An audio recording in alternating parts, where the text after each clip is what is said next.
CPM-ൽ നിന്നും ഏതെങ്കിലും നേതാക്കന്മാർ അവിടെ നിന്ന് അവരെ കുറ്റപ്പെടുത്തുകയോ അല്ലെങ്കിൽ അവരുടെ ഒരു തെറ്റ് ചൂണ്ടിക്കാണിക്കുകയോ ചെയ്തു കഴിഞ്ഞാൽ CPM-കാർക്ക് പിന്നെ ഒരു കുലംകുത്തികളാണ്. അതുപോലെ തന്നെ അവരെ നാട്ടിൽ നിന്ന് ഓടിക്കേണ്ടവരാണ്. ഭാഗ്യത്തിന് വി കുഞ്ഞികൃഷ്ണനെ കൊന്നില്ല. പകരം എന്താ ചെയ്തതെന്ന് അറിയോ ഈ അധപ്പന്മാര്? വി കുഞ്ഞികൃഷ്ണൻ വീട്ടിലില്ലാത്തപ്പോ വീട്ടിൽ 3 കുട്ടികൾ മാത്രമാണ്. അപ്പോഴാണ് അവര് ഗേറ്റിന് മുന്നിൽ നിന്ന് മാലപ്പടകം പൊട്ടിക്കുകയാണ്. എന്നിട്ട് പരനാറി കുഞ്ഞികൃഷ്ണ എന്ന്. എടോ പരനാറി, ഈ കാരണഭൂതമാണോ പരനാറി എന്ന് പറയുന്നത്? നീയാണോ കെ രാകേഷേ പരനാറി? എന്നിട്ട് കുഞ്ഞികൃഷ്ണനോട് പറയാണോ, എടോ കുഞ്ഞികൃഷ്ണാവൻ നിനക്കുന്നത് ആവില്ലടോ, കട്ടുമുടിക്കുക അല്ലെ? നിന്റെ വേറൊരു ജില്ലാ കമ്മിറ്റി അംഗം ജയിലിൽ ഉണ്ടെന്നുകയാണ് അല്ലെ?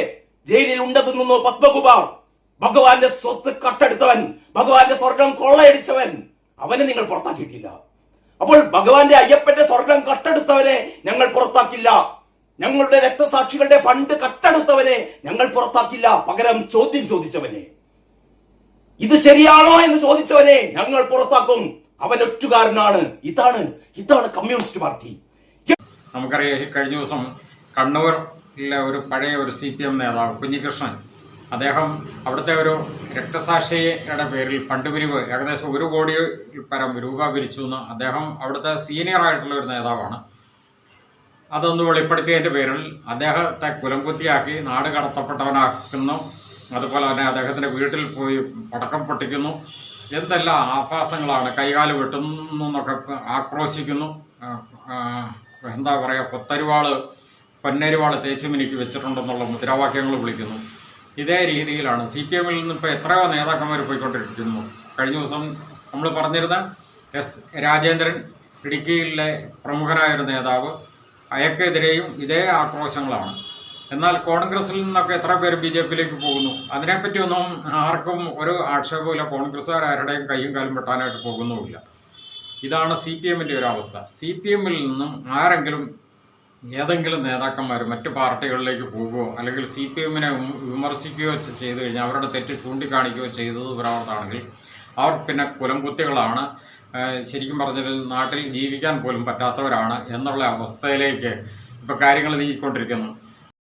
എന്തൊരു മാറ്റമാണ് നമ്മുടെ ആശുപത്രികളിൽ. ഞാനൊക്കെ അവിടെ പോയി ചികിത്സിച്ചാലോ എന്ന് ആലോചിക്കുകയാണ്. പക്ഷെ ഞാൻ പോയാൽ ആളുകൾ പറയും ഇയാളൊരു പിശുക്കനാണ്, അതുകൊണ്ടാണ് ഞാൻ പോകാതിരിക്കുന്നത്. പക്ഷെ എന്തൊരു സൗകര്യമാണ് ഇപ്പോൾ ഒരുക്കിയിട്ടുള്ളത്.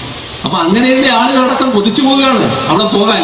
തിരുവനന്തപുരം മെഡിക്കൽ കോളേജ് ആശുപത്രിയുടെ അനാസ്ഥയിൽ രോഗി മരിച്ചെന്ന് പരാതി. കൊല്ലം പന്മന സ്വദേശിയായ വേണുവാണ് ഇന്നലെ മരിച്ചത്.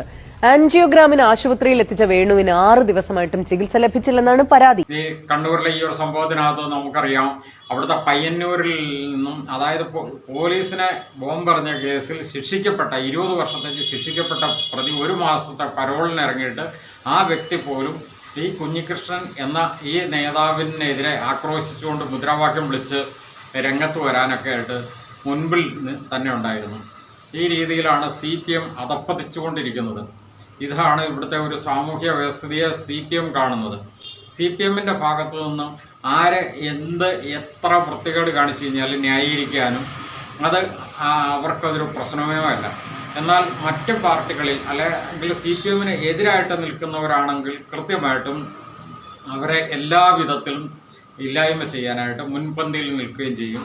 അതിൻ്റെ വ്യക്തമായൊരു ഉദാഹരണമാണ് രാഹുൽ മാക്കൂട്ടത്തിൻ്റെ ഒരു വിഷയം പോലുമുണ്ട്. CPM-ലെ സകല സ്ത്രീലമ്പടന്മാരും ഒന്നിനു പുറകെ ഒന്നായിട്ട് എത്രയോ കേസുകളിൽ പെടുമ്പോൾ പോലും അതിനെപ്പറ്റിയൊക്കെ തീവ്രത കുറഞ്ഞ കുറേ സ്കെയിലുമായിട്ട് കുറച്ച് CPM-ൻ്റെ വനിതാ നേതാക്കൾ തന്നെ രംഗപ്രവേശനം ചെയ്യും. അവരെ വീട്ടിൽ നിന്ന് കൊണ്ടുവന്ന കാശൊന്നും അല്ലല്ലോ ഇത്. ജനത്തിൻ്റെ കാശ് ഈ നിലയിൽ ധനധൂർത്ത് നടത്തിക്കൊണ്ടിരിക്കുന്നു.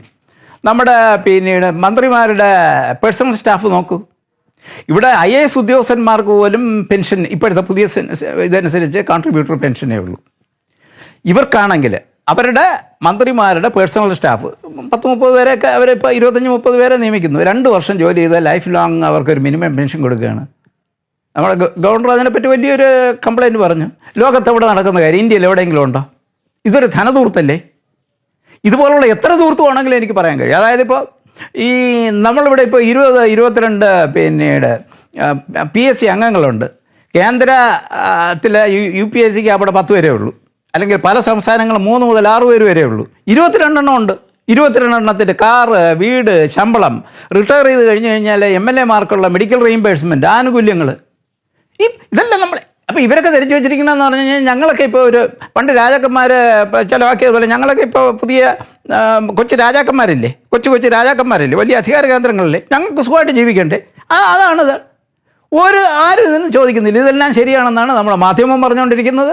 നമ്മുടെ വളരെ അപൂർവം ചില ആളുകൾ മാത്രമേ ഇതിനെപ്പറ്റി പറയുന്നുള്ളൂ. പിന്നെ വേറൊരു കാര്യം എന്ന് പറഞ്ഞാൽ ഈ ധനകാര്യം, ഇമാതിരിയുള്ള കാര്യങ്ങളെപ്പറ്റി പൊതുവേ എല്ലാവർക്കും കാര്യമായ ഒരു ധാരണയില്ല എന്നുള്ളതാണ് ഇതിൻ്റെ പിന്നിലുള്ള ഒരു കാര്യം. എന്നാൽ മറ്റുള്ളവരുടെ ഇപ്പോൾ രാഹുൽ മാക്കൂട്ടം പോലെയൊക്കെയുള്ള ആണെങ്കിൽ അത് വെറും നിഴൽ പരാതികളാണെങ്കിൽ പോലും അതിനൊക്കെ അതിഭയങ്കരമായ തീവ്രത കണ്ടെത്തുന്ന CPM-ന്റെ ഒരു ശരിക്കും പറഞ്ഞു കഴിഞ്ഞാൽ വളരെ വികൃതമായൊരു മുഖം ഈ പൊതുസമൂഹം തിരിച്ചറിഞ്ഞുകൊണ്ടിരിക്കുന്നു. സമൂഹത്തിൽ നിലനിൽക്കുന്ന പ്രത്യേകിച്ച് ഭരണകൂട ഭീകരതയ്ക്കെതിരെ അതിശക്തമായിട്ട് പ്രതികരിക്കുകയും ചെയ്യുന്ന എന്നാൽ ഒരു യുവ നേതാവാണ്, യുവ MLA ആയിരുന്നു. അപ്പോൾ അതുകൊണ്ട് തന്നെ ആ വ്യക്തിയെ ഒരു കണ്ണിലെ കരടായിട്ട് ഇവിടുത്തെ ഭരണകൂട ഭീകരത വളരെ തുടക്കം പോലെ തന്നെ നോക്കിക്കണ്ടിരുന്നു.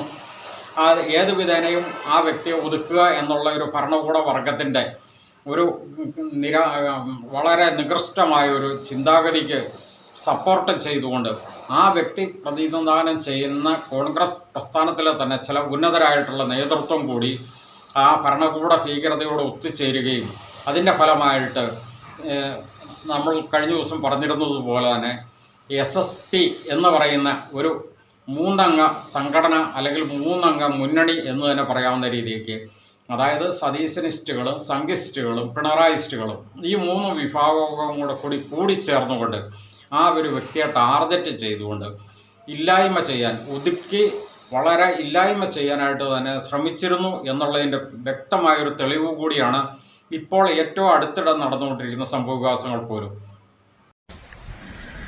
നമസ്കാരം, ഞാൻ ഫെന്നി നൈനാൻ. മാധ്യമങ്ങളിലൂടെ ഇപ്പോൾ ഒരു വാർത്ത കാണുവാൻ ഇടയുണ്ടായി. ട്രോളി ബാഗ് വിവാദത്തിൽ ക്ലീൻ ചീറ്റ് പോലീസ് നൽകിയിരിക്കുന്ന വാർത്ത കാണുവാൻ ഇടയുണ്ടായി. അത് SP തന്നെ പരസ്യമായി സമ്മതിക്കുന്ന വിഷ്വൽസ് കാണാൻ ഇടയുണ്ടായി. വളരെയധികം സന്തോഷമുണ്ട്. എല്ലാ കഥകളും ഇതുകൊണ്ട് ഇവിടുത്തെ CPM BJP നേതാക്കന്മാർ, മന്ത്രിമാർ തൊട്ട് പാർട്ടി സെക്രട്ടറി വരെ, BJPയുടെ സംസ്ഥാന പ്രസിഡന്റ് വരെ അടക്കമുള്ളവർ ഏറ്റുപിടിച്ച, വ്യക്തിപരമായി തന്നെ പേരെടുത്ത് പറഞ്ഞ ആരോപണങ്ങളിൽ ഒരു കഴമ്പുമില്ല എന്ന് അവരുടെ തന്നെ നിയന്ത്രണത്തിലുള്ള സർക്കാർ സംവിധാനങ്ങൾ ഒടുവിൽ സമ്മതിക്കേണ്ടി വന്നതിൽ വളരെയധികം സന്തോഷമുണ്ട്.